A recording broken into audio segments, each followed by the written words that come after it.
sürünanəş apardım, qəbinə tökdüm. Dedim ki, sən universitetə qəbul olmağımı istəyirəm, mən jurnalistika. Mən onu eləmişəm. Artıq deyirəm ki, az qalıb ki, qutarmışam, 4-cü kursda qutarım, çox yaxşıdır. Bir sənə söz verirəm, mən sənə çox daha istəyirəm. Mən başlıqda bir şey demək istəyirəm ki, həyat düz xətt deyil. Həyat dünyanın ən yüksək zirvəsi bilirsən də Everestdir və Marian çökəkliyi, ən dərin çökəkliyi. Mən həyat hər zaman elə bənzədirəm. Mariandan Everestə. Təsəvvür elə sən o qədər xoşbəxt olsan, Everestə qalxırsan və bir anda çox pis bir hadisələr yaşayırsan, dərinə düşürsən Mariana. Həq belədir. Mən universitetə qəbul olandan sonra həyatımda həmişə bir boşluq hiss edirdim. Nəsə yerində deyil. Dərsə gedirəm, gəlirəm, bəzən təlimə qoşuluram bir dənə. O da ixtisasımla bağlı. Mən yay tətilində bir düşərgəyə getmişdim, Gəncə düşərgəsinə. İnanırsan, orada məndən yaşa kiçik olan insanlar var və onlar öz komandası var, onlar bir şeylər yaradılar, layihələri var, niyə eləyə bilmirəm. Və o insanlarla söhbət olduqda mən anladım ki, çevrəmizdə olan 5 insanın biz ədəd olmasıyıq. Məsələn, sən daha çox deyibdilər insanla deyil, həyatı falan yaşayıb, görəcəksən ki, o da sənə təsir edeyim. Negativ bir insan gəlir sənin yanına, ancaq bəli, biz çevrəmizdəki 5 insan ədəd olmasıyıq. Deyirlər, insan həyatında 3 dəfə sevgi, düzdür. Birinci sevgi, saf sevgi, uşaqlıq sevgisi. İkinci sevgisini bilmirsən, bir qeyri-müəyyən içindəsən. Sən bax, düşün ki, bu münasibətin bir ip üzərindədir. Bu ipin yaxuddakı bir tərəzi üzərindədir. Ya çox getsən, ya geriyə getsən, bilirsən ki, itirəcəksən. Sırf itirməmək üçün ortada qalmalısan. Susmalısan, ya danışmalısan. İmtina eləməli deyilsən. Sadəcə bəzən yollar bir hissəsi, bir yerdə sınır. Elə bil ki, sən diri-diri öldürürlər, diri-diri səni bir qəbrə gömürlər. Bilmirəm, bəzən İnsanla görməkdir. Bunu hər zaman deyirəm. Dünyanın ən yaxşı insanı olsun, dünyanın ən pis insanı olsun. İnsanda bir şey çox olanda, insan əgər, bax məsələn, deyir ki, həyatın bu əziyyət çəkirsən, əzab əziyyət çəkirsən, sən bir xoşbəxt yaşayanda, sən tez-tez əzab əziyyət çəkirsən.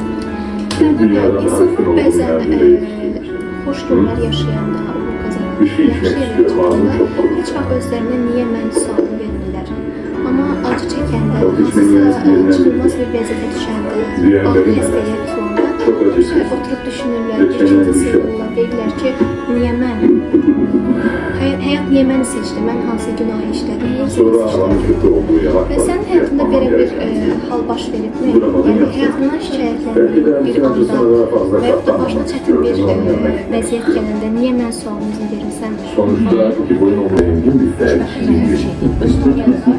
Və yaxud da çox xoşbəxtsən, bir gün mən bir şey yaşadım, deyəcəksən, bunu mən niyə elədim? Mən niyə yaşadım? Onun içindən çıxmağa başlayacaqsın. İnsan belə bir varlıqda. İnsan dayana varlıqda, daim dəyişiklik etməsin. Onun sözündə bu üstünə gətirdi ki, elə bir etnik demişdim. İnansız, içində bir varlıqda deyir, niyə mən tələb edirəm? Həm özümə qarşı, həm özümü yəni bilmək. Təsəvvür edirəm, mən bir başıma qədər gəlib, hamısını başlayıram. Yaxşı ifadələr, pis düşünür, yaxşı ifadələr işlətməkdə bunda artıq başa düşdüm ki, mən də kimsəyə anladım. Bunda həyatımda mən deyildim, insanlar ilə deyildim ki, onlar niyə var? Sizə mən deyildim ki, o bədin düşünmüşlər. Bəlkə də belə etməkdən bir hadisələr.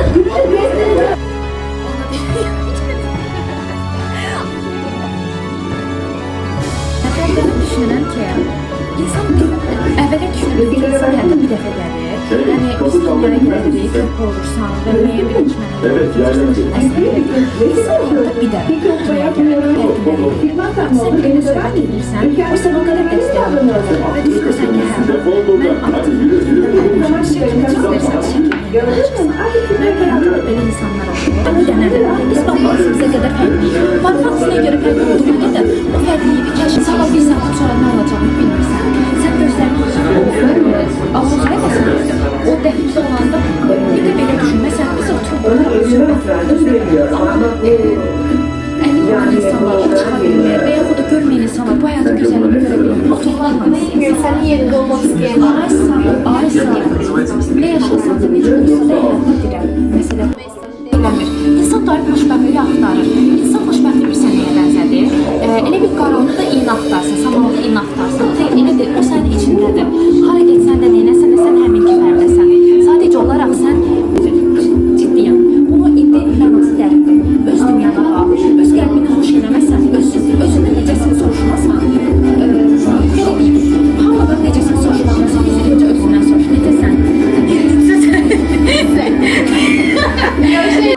beğendi filan.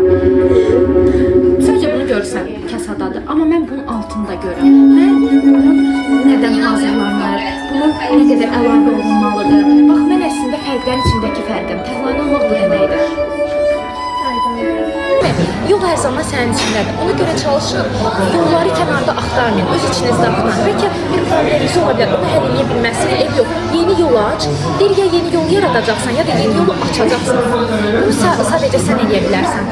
Ona görə dediyim kimi, nə vaxt öz dünyanı, öz yoluna baxsan, Tanrı o zaman sənin hədiyyənə verir. Ona görə də hər zaman inanın və axıra qədər gedin. Nə istəyirsinizsə.